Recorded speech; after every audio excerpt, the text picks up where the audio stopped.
Hello guys, this side Ayush और आज हम पढ़ने वाले हैं क्लास 11 का चैप्टर है हमारा सेट। ठीक है, सेट को आज हम पूरा देखेंगे। सेट होते क्या और ये सब क्या होता है। सबसे पहले जो हमारी हेडिंग आप देख ही सकते हो, सेट लिखा हुआ। सेट का मतलब क्या होता है? सेट का मतलब होता है एक well defined collection of object. Set का क्या मतलब होता है? एक वेल डिफाइंड, जो कि हमें पता है डिफाइंड है वो कलेक्शन ऑफ ऑब्जेक्ट, उसको हम कहते हैं सेट। यहाँ पे लिख देता हूँ।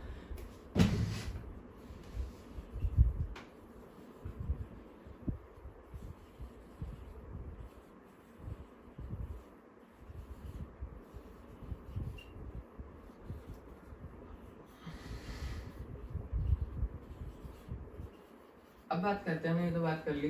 सेट क्या होता है? सेट होता है किसी भी चीज का कलेक्शन, एक वेल डिफाइंड कलेक्शन, एक फॉर्म में, उसको हम क्या कहते हैं? सेट कहते हैं। अब बात करते हैं टाइप्स ऑफ सेट्स की। सेट भी कई तरह के होते हैं। एक होता है हमारा empty set, equivalent set, singleton set, वो हम धीरे धीरे देखते हैं। सबसे पहले मैं बात करता हूँ एम्प्टी सेट के बारे में। किसके बारे में? Empty set. एम्प्टी सेट क्या होता है? जो भी सेट है, जो भी हमारा कलेक्शन ऑफ ऑब्जेक्ट है, उसमें कोई भी वैल्यू, कोई भी नहीं है, कोई भी एक एलिमेंट नहीं है, उसको कहते हैं एम्प्टी सेट। एम्प्टी सेट का मतलब क्या होगा? खाली एकदम। ठीक है, जैसे ही 5 हम 0 के लिए डोनेट करते हैं यहाँ पर 5। ठीक है, एम्प्टी सेट में क्या होता है? कोई भी एलिमेंट नहीं है, इसलिए इसका नाम क्या रखा है? Empty set. कई बार आप क्वेश्चन सॉल्व करोगे तो उसमें आपको क्या होगा कि कोई भी एलिमेंट नहीं आएगा, उसके अंदर आपने क्या लिखना होगा? 5 मतलब एकदम खाली, जिसमें इसमें कुछ नहीं है। ठीक है, ये होता है हमारा एम्प्टी सेट। इसके बाद आता है सिंगलटन सेट।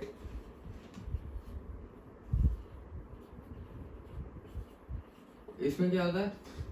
इसमें ये होता है हमारा कोई भी हमारा सेट में, कोई भी हमारा जो सेट है उसके अंदर केवल एक एलिमेंट हो, तो उसको हम क्या कहते हैं? Singleton set. क्या बोला? कोई भी एक है, जैसे में 1, तो ये क्या हो गया? हमारा सिंगलटन सेट। ठीक है, हमें बोला होगा क्वेश्चन में कभी कभी सिंगलटन सेट भी दिया जा सकता है कि सिंगलटन सेट का एक एग्जांपल लिख दो या फिर कुछ।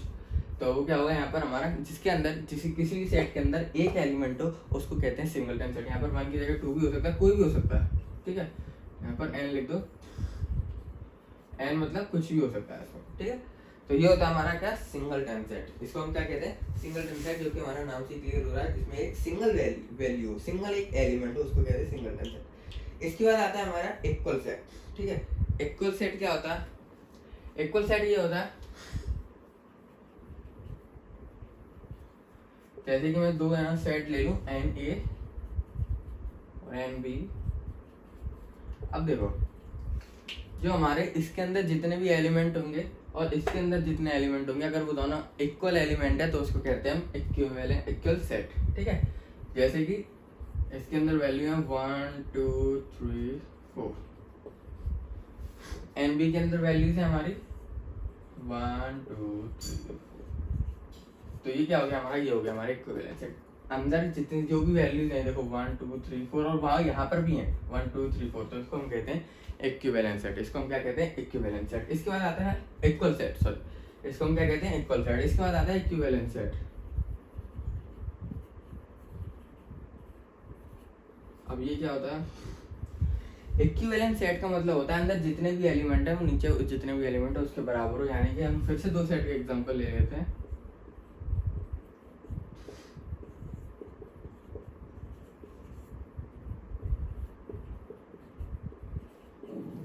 तो ये हमारा एक इक्विवेलेंट सेट का एग्जांपल है। यहाँ देख सकते हो उधर कितने एलिमेंट है, इधर एलिमेंट कुल मिला के 3 है ना, 1 2 3, 3 एलिमेंट है कुल मिला के।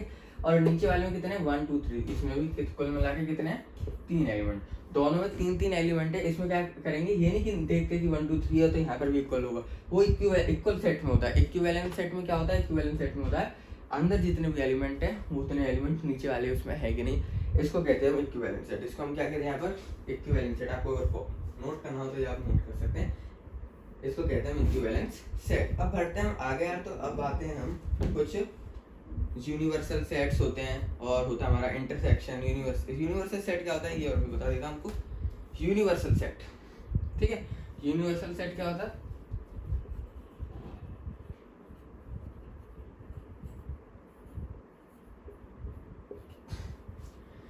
कोई भी दो सेट हमने लिए, जैसे कि कोई भी दो सेट ले लिए हमने,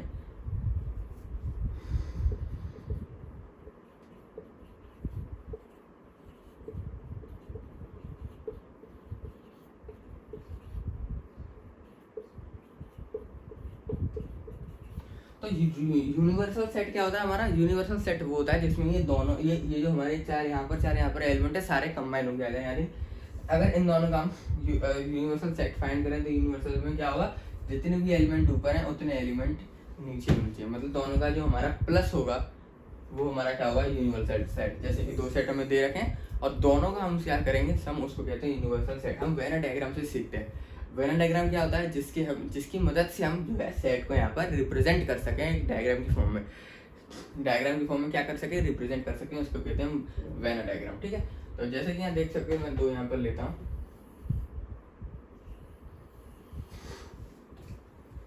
स्टार्टिंग में दो, ये देख सकते हो दो सेट है यहाँ पर वैल्यू है 1 2 3 4, ठीक है, और यहाँ पर कौन सी वैल्यू है 2 3 6 7। अब ये तो हमारा सेट एक हो गया, ये हमारा सेट एक भी हो गया। अब जो हमारा यूनिवर्सल सेट होता है वो क्या करते हैं, इन दोनों का कॉम्बिनेशन, यानी दोनों में जो वैल्यूज है वो एक सेट में आ जाए। जैसे यहाँ दो डायग्राम देखना ना, दो सर्कल, वो एक में, जैसे कि ये, तो ये क्या हो गया हमारा यूनिवर्सल सेट। ये जो बीच वाला नहीं, बीच वाले को यहाँ पर क्या करेंगे, हम हटाएंगे, बीच वाला भी इंक्लूड होगा। ये जो हो गया हमारा, ये होगा यहाँ पर हमारा यूनिवर्सल सेट। यहाँ पर क्या हो गया, ये हमारा यूनिवर्सल सेट।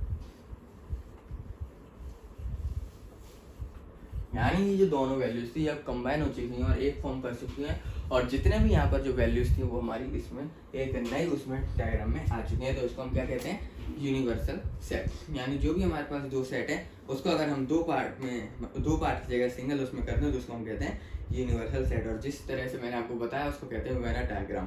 ठीक है, उसको हम क्या कहते हैं, वेन डायग्राम। और कुछ प्रॉपर्टीज होती हैं जो कि हमें याद रखनी होंगी।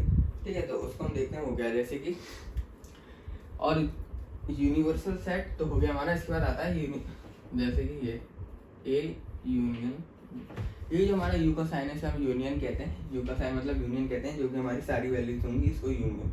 ठीक है, तो और ए इंटरसेक्शन, इसको कहते हैं यूनियन, इसको कहते हैं इंटरसेक्शन। ऊपर वाले को क्या कहते हैं, यूनियन, नीचे वाले को कहते हैं इंटरसेक्शन। इंटरसेक्शन मतलब क्या होता है, इंटरसेक्शन मतलब होता है जैसे कि हमने ये दो लिए थे सेट, इसको यहाँ पर हम कंबाइन कर देंगे तो ये जो हमारा बीच वाला आएगा ना, जो कॉमन होगा दोनों में, जैसे यहाँ क्या कॉमन है, देखो 2 कॉमन है, 3 कॉमन, तो ये इसके अंदर क्या होंगे, 2 और 3 होंगे, तो उसको हम कहते हैं इंटरसेक्शन। जो कि दोनों में क्या हो, कॉमन हो, उसको कहते हैं इंटरसेक्शन। और पूरे उसको मिला लेंगे तो उसको कहते हैं हम यूनियन।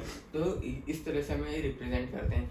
अब बात करते हैं कुछ चीज़ों के बारे में, जो कि है कुछ प्रॉपर्टीज आप समझ सकते हो कि जैसे कि ए यूनियन ए डैश, ये हमारा क्या होता है, ए यूनियन ए डैश, इसको हम आगे देखेंगे। इसके बाद आता है ए इंटरसेक्शन ए डैश।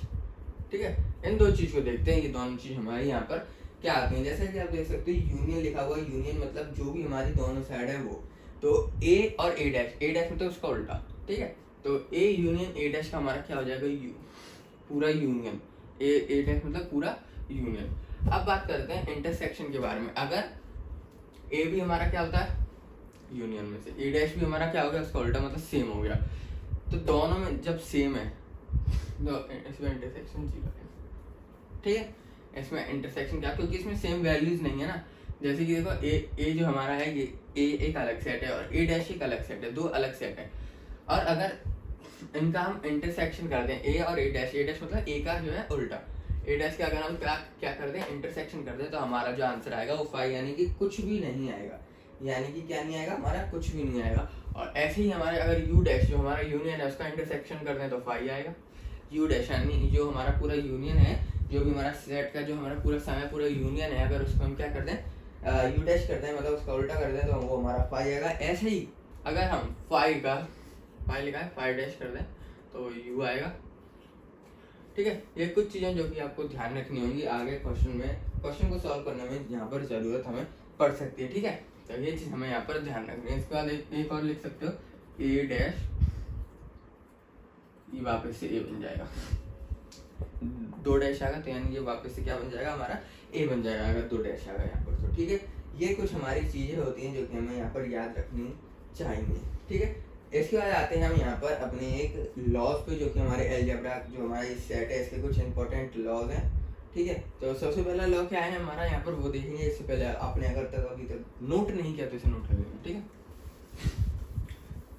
जो हमारा पहला सेट है वो ये कहता है कि अगर कोई भी हमारा ए सेट ए है, अगर उसका एक और उसका यूनियन उसी के साथ कर दें, कोई भी हमारा सेट ए है उसका यूनियन उसी के साथ कर दे तो वापस से सेट ए फॉर्म होगा। ठीक है, जैसे कि कोई भी हमारा सेट ए है, अगर उसका यूनियन कर दें वापस उसी के सेट इसके सेट के साथ ए डैश के साथ, तो हमारा क्या आएगा, वापस से ए फॉर्म हो जाएगा। ओ सॉरी, ए का यूनियन उसी का यूनियन इसी सेट का जो हमारा सेट ए है उसका यूनियन उसी के साथ कर दें तो वापस हमारा क्या आ जाता है, ए आ जाता है। और ऐसे ही अगर इसका इंटरसेक्शन हम कर दें तो वो भी वापस से ए आ जाता है। ठीक है, अगर यूनियन करते हैं तो ए आ जाएगा वापस से, और अगर इंटरसेक्शन करते हैं तो वापस से वो क्या आ जाएगा, ए आ जाएगा। ये हमारी पहली आइडेंटिटी थी जो कि हमारा लॉ है इस सेट का, पहला लॉ। इसके बाद हम बात करते हैं दूसरे लॉ के बारे में। तो दूसरा लॉ ये है कि अगर ए यूनियन फाई कर दें, ध्यान से देखना यहाँ पर क्या है दूसरा लॉ, अगर हमारा ए यूनियन फाई कर दें तो वापस से ए बन जाएगा, और अगर ए इंटरसेक्शन यूनियन कर दें तो वापस से, और तो यहाँ पर ये क्या बन जाएगा, ऊपर वाले में देख सकते हो ए यूनियन फाई करने पे ए बनना है, और नीचे वाला जो है हमारा ए इंटरसेक्शन यू करने में भी हमारा वापस से ए बनेगा। ये चीज हमें देखनी है कि हमारी एक दूसरी इसका लॉ कह सकते हो। इसके बाद आता है हमारा कम्युनिटेटिव लॉ, जो कि बहुत इजी लॉ है, आप जानते होंगे कम्युनिटेटिव लॉ को। उसमें क्या होता है, A union B is equal to B union. ठीक है, बी यहाँ पर और बी इसके यूनियन ए है, तो यानी दोनों हमारे बराबर हो गए, इसको कहते हैं कम्युनिटेटिव लॉ। इसके बाद आता है इंटरसेक्शन का, A intersection B is equal to B intersection ए।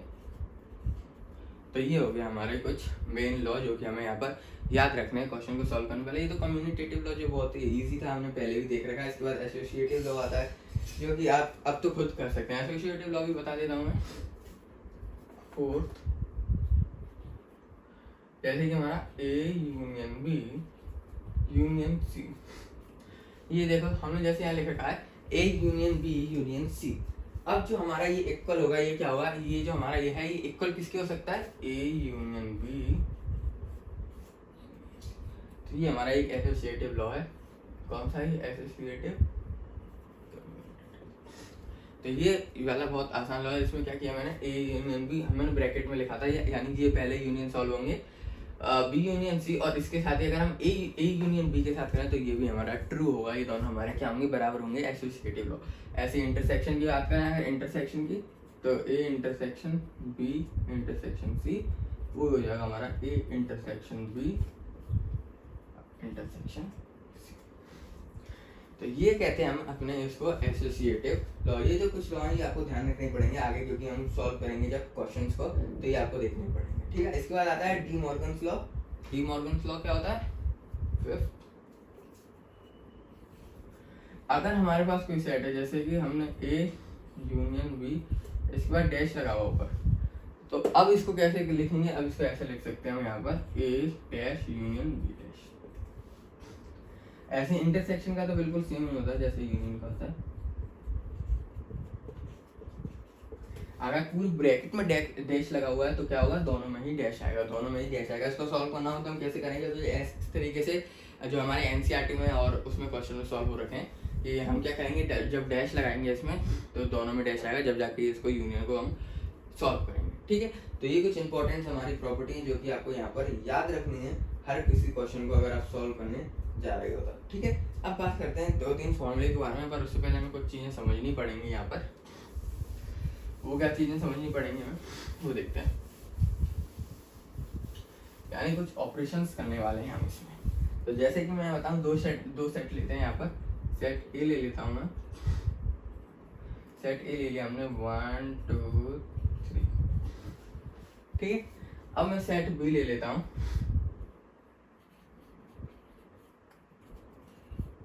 4 3 5 6। तो जो हमारा यूनियन होगा, यानी जो हमारा ए यूनियन बी होगा, वो उसकी वैल्यू क्या होगी, दो होंगी। एक तो होगी मैक्सिमम, एक होगी मिनिमम। ठीक है, मैक्सिमम वैल्यू कैसे निकल के आती है, यूनियन ध्यान रखना, हम पहले यूनियन की बात कर रहे हैं। तो जो हमारी इन दोनों में मैक्सिमम वैल्यू निकल के आएगी, जैसे कि यहाँ देख सकते हो कितने एलिमेंट है इसमें, 3 एलिमेंट है। इसमें कितने एलिमेंट है, 1 2 3 4। इसमें कितने एलिमेंट है, 4 एलिमेंट। तो इसको 2 पार्ट में हम करेंगे। एक होगा हमारा मिनिमम एलिमेंट, एक होगा हमारा मैक्सिमम। तो यहाँ पर देखना जो भी हमारा यहाँ पर 2 सेट दिए गए होंगे हमें गिवन में, अगर उसमें जो भी हमारे सबसे ज़्यादा, इसमें जैसे सबसे ज़्यादा एलिमेंट है तो ये हमारा सबसे मिनिमम, यानी इसकी वैल्यू सबसे कम 4 होगी। ठीक है, यहाँ पे लिख सकते हैं सबसे कम मिनिमम यानी 4। अगर मैं मैक्स की बात करूँ मैक्सिमम की, तो इन दोनों का हो जाएगा सम, यानी इन दोनों को हम प्लस कर देंगे। 4 + 3 7। ठीक, 4 + 3 7। तो ये क्या हो जाएगा हमारा यहाँ पर यूनियन को इस तरीके से हम यहाँ पर सॉल्व करेंगे। ठीक है, 4 और 7, जैसे कि आप यहाँ देख सकते हो यूनियन में यहाँ पर अगर फाइंड करूँ इसका, तो यूनियन मतलब क्या होता है, सारी चीज़ें बस कॉमन वाली को एक बार लिखना और बाकी सारे को दोबारा से लिखना है। तो यहाँ पर देख सकते हो जैसे कि 1 2 3 4 3 5 6 3, ये 2 चीज़ लिखी हुई है। तो 1 इसमें आ रहा है, नहीं आ रहा, 1 को लिख देंगे। 2 आ रहा है, नहीं आ रहा, 2 को लिख देंगे। 3 आ रहा है, देखो 3 ये रहा, 3 एक बार लिखेंगे, जो कि दोनों में कॉमन आ रही है वो एक बार लिखेंगे, और अगर नहीं आ रही तो वो लिखेंगे एक सीट। तो 3 4 जैसे यहाँ कॉमन नहीं आ रहा, 5 6 1 2 3 4 5 6 6 वैल्यूज आएंगे। मैंने यहाँ पर क्या बताया था, कम से कम यहाँ पर 4 आएंगी और ज़्यादा से ज़्यादा 7 आएंगी। कम से कम कितनी आएंगी, कम से कम 4 आएंगी, ज़्यादा से ज़्यादा 7 आएंगी, और इसके बीच में आ सकती हैं वैल्यू, और इसके बीच में आ सकती हैं, इससे कम नहीं होगी, इससे ज़्यादा नहीं होगी, बीच में हो सकती है। ठीक है, बीच में हो सकती है। मैं आपको बताता हूँ 4 कैसे आएगा, 4 भी आ सकता है यहाँ पर देख सकते हो। अपने यहाँ लिया 1 2 3, देखो एन ए में वही ले लेता हूँ 1 2 3। अब बात करते हैं एन बी के बारे में। तो एन बी होगा हमारा, इसमें मैं क्या कर दूं 1 2 3 4। ठीक है, ये मैंने 2 ली। ऊपर वाले में देखो एन पे 3 है, 3 एलिमेंट्स हैं इसके अंदर, ये गिना करो 1 2 3, 3 एलिमेंट है। ऊपर अंदर का जो एलिमेंट की वैल्यू वो नहीं देखनी है, कितने एलिमेंट है अंदर उस सेट में वो देखना है। जैसे कि यहाँ पर 3 है तो यहाँ 3 लिख दिया। इसके बाद आते हैं एन बी में। एन बी में यहाँ देख सकते हो 4 एलिमेंट है। ठीक है, अब यहाँ पर देखो अगर हम इन दोनों का यूनियन निकालें तो देखो 4 सबसे कम, इन दोनों में सबसे बड़ा ज़्यादा एलिमेंट किसमें, नीचे वाले में 4 है। तो 4 तो हमारा हो जाएगा मिनिमम। सबसे कम अगर हम इसको सॉल्व करेंगे तो 4 आएगा, और अगर ज़्यादा देखना है तो इन दोनों को प्लस कर देंगे 4 3 7। तो कि हमारी यही सिचुएशन बन रही है। और यहाँ पर क्या होगा, अब यहाँ पर देखेंगे यहाँ पर हम कि किस तरीके से इसका यूनियन निकल के आता है। तो यहाँ पर ए यूनियन बी, जो चीज़ कॉमन है उसे एक बार लिखना, जो चीज़ नहीं है कॉमन उसे वापस एडिटेड बताना। जैसे 1 2 3 1 2 3 ये वापस कॉमन है 1 2 3, और ये 4 एज इट इज। तो यहाँ देखो अब गिनो कितने एलिमेंट है इसमें, 1 2 3 4। तो मिनिमम आ गया इसमें, सेम सिचुएशन थी, मिनिमम आ गया एलिमेंट। इसी के बाद अगर आप बोलो कि मैक्सिमम भी आ सकता है तो मैक्सिमम भी आ सकता है। जैसे कि हमने यहाँ पर देखो ये 3 सेट ले रखे हैं, वो मैं वही सेम एग्जाम्पल लेने का लेता हूँ 1 2 3। जरूरी है 1 2 3 कुछ भी वैल्यूज हो सकती है वो, पर तुम्हें ये याद रखना है कि सबसे कम जो होगा इनमें सबसे ज़्यादा एलिमेंट जिसमें होंगे वो सबसे कम वैल्यूज, और जो दोनों का सम होगा वो सबसे ज़्यादा वैल्यूज आएंगी यहाँ पर। ठीक है, एन यहाँ पर देखा 1 2 3। ठीक है, इसके बाद एन बी, एन में क्या हो सकता है एलिमेंट तुम्हारा 4 5 6 7। ये एलिमेंट होगा तुम्हारे एन बी में। एन बी में क्या एलिमेंट होगा, ये वाले एलिमेंट। तो जो हमारे एन ए में देख सकते हो 3 है एलिमेंट, इसमें 4 है एलिमेंट। सिचुएशन वापस से वही हो गई, सबसे ज़्यादा 4 मिनिमम, दोनों का सम मैक्सिमम। अब इसका यूनियन निकालें, यानी मैं निकालूँ इसका एन ए यूनियन बी। तो ये कुछ हमारा इस तरीके से होगा 1 2 3 4 5 6 7। ठीक है, अब इसे गिनो कितने हो गए यहाँ पर देखो 1 2 3 4 5 6 7 7। तो हमारे जो है मैक्सिमम वो भी यहाँ पर रीच हो गई। यानी अगर यूनियन की बात कर रहा हूँ मैं, ठीक है, अगर यूनियन में देखें तो सबसे जो भी इसके अंदर सबसे ज़्यादा एलिमेंट होंगे, सबसे ज़्यादा एलिमेंट जिसमें होंगे, चाहे वो ए में हो, जरूरी नहीं कि मैं यहाँ बी में लिख रहा हूँ तो बी में ही हूँ। ठीक है, ये तो सिंपल बात है कि ए में भी हो सकते हैं ज़्यादा। तो जिसमें सबसे ज़्यादा एलिमेंट है वो सबसे मिनिमम, मतलब उतनी तो उसमें उससे नीचे तो नहीं जाएगी वैल्यूज, और उन दोनों का अगर सम कर देंगे तो उससे ज़्यादा नहीं जाएगी वैल्यू। ये 2 चीज़ हमें यहाँ पर क्या करनी है, ध्यान रखनी है। उसके बाद यहाँ पर हमें क्वेश्चन को यहाँ पर सॉल्व करना है। ठीक है, और जैसे कि मैंने आपको 2 एग्जाम्पल भी बता दिए, 4 भी आ रहा है और 7 भी आ रहा है। ये थी हमारी इंटरसेक्शन यूनियन की बात। ये किसकी थी हमारी यहाँ पर, यूनियन की बात। अब बात कर लेते हैं इंटरसेक्शन के बारे में। ठीक है, अब बात किसके बारे में कर लेते हैं, इंटरसेक्शन के बारे में। अब इंटरसेक्शन में भी मिनिमम और मैक्सिमम होंगे। ठीक है, इंटरसेक्शन मतलब ए इंटरसेक्शन भी। जैसे कि यहाँ पर मैं 2 सेट ले लूँ यहाँ पर मैंने सेट ए ले लिया, क्या ले लिया सेट ए मैंने 1 2 3, सेट बी ले लिया मैंने 2 4 5, ठीक है, ये 3 ले लिए मैंने, एक बार ले लेते हैं 4, 3 से भी हो जाएगा, चलो 3 ले लिया। तो ये 2 सेट यहाँ पर हमने कंसीडर कर लिए। अब क्या करेंगे, यहाँ पर इंटरसेक्शन की बात चली है। इंटरसेक्शन का मतलब क्या होता है, दोनों सेट्स में जो कॉमन हो, दोनों सेट में क्या हो कॉमन। अगर मैं यहाँ बात करूँ इंटरसेक्शन की, तो इंटरसेक्शन में भी मैक्सिमम मिनिमम का केस आएगा। यहाँ पर मैक्सिमम लिख देता हूँ, यहाँ पर मिनिमम लिख देता हूँ। तो जो हमारी मिनिमम यानी कम से कम वैल्यू उसमें होगी 5 यानी 0। सबसे कम वैल्यू कितनी होगी इसमें, 0। 0 की वैल्यू हो सकती है इंटरसेक्शन में, यही बात ध्यान रखना, कम से कम 0 की वैल्यू होती है, यही मैं दिखाऊंगा। और सबसे ज़्यादा इसमें जो वैल्यू होगी वो कौन सी होगी, जो इसमें सबसे कम है। जैसे यहाँ देखो, यहाँ पर कितनी है ऊपर, यहाँ पर मैं 4 से 3 3, ठीक है। आगे क्वेश्चन इसको हम एक और पढ़ा लेते हैं।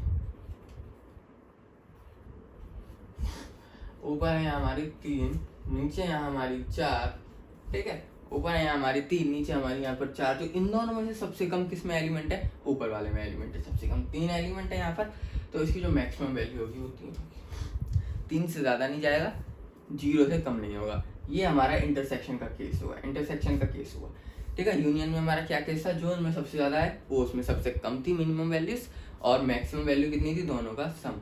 पर इंटरसेक्शन में क्या होता है, जो कि सबसे कम वैल्यू हमारी 0 हो सकती है, और सबसे ज़्यादा हमारी जो कि इसमें सबसे कम हो, ठीक है। अब इसका भी एग्जाम्पल के तौर पर हम समझते हैं। हमने सेट ए ले लेता हूँ यहाँ पर, वही 1 2 3, और यहाँ पर सेट बी जो है मैं ले लेता हूँ यहाँ पर 1 2 3 4। यहाँ पर मैंने 2 सेट ले लिए, ठीक है। 2 सेट यहाँ पर कंसीडर कर लिए। अब इसमें देखेंगे इन दोनों का इंटरसेक्शन क्या होता है। यहाँ पर मैं देखता हूँ ए इंटरसेक्शन बी, ठीक है, नीचे लिख देता हूँ ए इंटरसेक्शन बी। तो ए इंटरसेक्शन बी कितना हो गया यहाँ पर हमारा, देखो 1 2 3, और नीचे इनमें जो इंटरसेक्शन का मतलब क्या होता है, जो सबसे कॉमन हो, इनमें क्या हो कॉमन हो। 1 आ रहा है 1, 2 आ रहा है 2, 3 आ रहा है, ये हो गया हमारा इसका इंटरसेक्शन का एग्जांपल, ठीक है। इंटरसेक्शन में क्या होता है, हमने देखा है ना, इंटरसेक्शन में क्या होता है कॉमन, और यूनियन में क्या करते हैं, सारी वैल्यूज कंसीडर करते हैं। इंटरसेक्शन में क्या कंसीडर करते हैं, कम वैल्यू कंसीडर करते हैं, जो कि यहाँ देख सकते हो 3। तो इसकी जो हमारी मैक्सिमम वैल्यू आई वो कितनी आई, 3। 3 से तो ज़्यादा नहीं गई, ना 3 से ज़्यादा जाएगी, ठीक है। सेम वही कैसे, देखो ऊपर वाले में 3 एलिमेंट है, नीचे वाले में वही 4 एलिमेंट है। ये एग्जाम्पल के तौर पर मैंने आपको बताया कि मैक्सिमम 3 ही जा सकती है, इससे ज़्यादा नहीं जा सकती। जरूरी नहीं है ऊपर 4 एलिमेंट हो, नीचे 5 एलिमेंट हो, ऐसा भी हो सकता है। पर जो हमारी मैक्सिमम वैल्यू आएगी वो यहाँ पर वो चेंज हो जाएगी, वो यहाँ पर मैक्सिमम नहीं रहेगी। अगर यहाँ पर देखो, मैं एक एग्जांपल समझाता हूँ। जैसे कि मैं यहाँ ए ले लेता हूँ,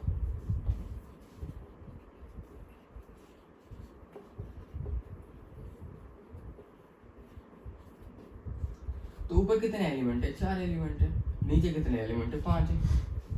तो इसमें जो हमारी मैक्सिमम वैल्यू होगी वो 4 होगी, ठीक है। 3 हमेशा, ये नहीं बताया मैंने कि 3 हमेशा रहेगी, मैंने जितने एलिमेंट गिनो सबसे कम वाला एलिमेंट मैक्सिमम कहलाएगा, ठीक। ये तो सिंपल बात है, बस कंफ्यूजन नहीं होना चाहिए थोड़ा और भी। तो ये हमारा इस तरीके से होगा, जो हमारा इंटरसेक्शन आया, मैक्सिमम यहाँ पर कितना निकल के आया, मैक्सिमम यहाँ पर हमारा 3 निकल के आया। अब मिनिमम की बात कर लेते हैं, मिनिमम का भी एक एग्जाम्पल ले लेते हैं। जैसे कि मैंने यहाँ पर फिर से एक सेट को ए कंसीडर किया, 1 2 3 वैल्यू है इसके अंदर, एक हमने बी ले लिया, उसके अंदर 4 5 6 7, 3 एलिमेंट 4, दो चीज हमने यहाँ पर क्या करें, कंसीडर कर ली।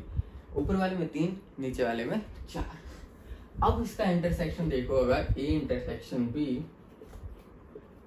तो वो कितना हुआ यहाँ पर। ए इंटरसेक्शन जो बी होगा हमारा, वो देखो कोई भी चीज इसमें आपको कॉमन दिख रही है, नहीं दिख रही। तो इसका जो इंटरसेक्शन हुआ वो हमारा 5 का। 5 मतलब ही होता है 0। 0 को इसमें क्या लिखते हैं, 5 लिखते हैं, 0 से डिनोट नहीं करते, क्योंकि 0 वैल्यू भी हो सकती है ना। 5 मतलब 0 ही होगा, ठीक है। इसमें यानी कोई वैल्यू हमारी बची ही नहीं है। 5 0 मतलब 5 मतलब इसके अंदर कोई भी वैल्यू हमारी बची नहीं, यानी कि 0, ठीक है। ये कुछ हमें बेसिक चीज थी जो कि यहाँ पर हमें क्या करनी है, ध्यान रखनी है क्वेश्चन को सॉल्व करने से पहले। क्योंकि ये सारी चीज़ जो है हम यहाँ गलती करते थे। अगर आपका क्वेश्चन गलत हो रहा है आंसर, तो आपको ये वाली चीज़ें, 2 चीज़ें जो मैंने आपको बताई, ये उसमें चेक कर लेनी चाहिए। इसके बाद यार फॉर्मूला जो होता है हमारा, वो तो सिंपल फॉर्मूला है, आपको सभी लोगों को पता ही होगा फॉर्मूले के बारे में। जिस फॉर्मूले की मदद से हम जो है क्वेश्चन को यहाँ पर सॉल्व करेंगे। तो फॉर्मूला कौन सा हमारा यहाँ पर देख सकते हो। अगर हम निकालना है ए यूनियन बी, तो हमारा N A plus N B minus N, ये फॉर्मूला जो कि आपको याद रखना है, क्योंकि ज़्यादातर क्वेश्चन जो आपके एनसीईआरटी में हुए वो इससे सॉल्व हो जाएंगे, और आगे भी ज़रूरत पड़ सकती है इन क्वेश्चन इस फॉर्मूले से आपको क्वेश्चन सॉल्व करने की। ठीक है, इंटरसेक्शन से माइनस कर देते हैं, यूनियन निकालना है। तो पहले जो भी हमारा ए दे रखा सेट प्लस बी सेट जो दे रखा बी, ये आपको गिवन होंगी वैल्यू, जैसे एन ए की 13 दे दी, एन बी की 12 दे दी, तो ये गिवन होंगी आपको वैल्यूज, और उनमें से आपको इंटरसेक्शन माइनस करना होगा। इंटरसेक्शन भी गिवन हो सकता है, नहीं गिवन हो सकता, तो आपको निकालना भी पड़ेगा। जैसे कि मैंने आपको 2 का बताया, 3 का भी हो सकता है।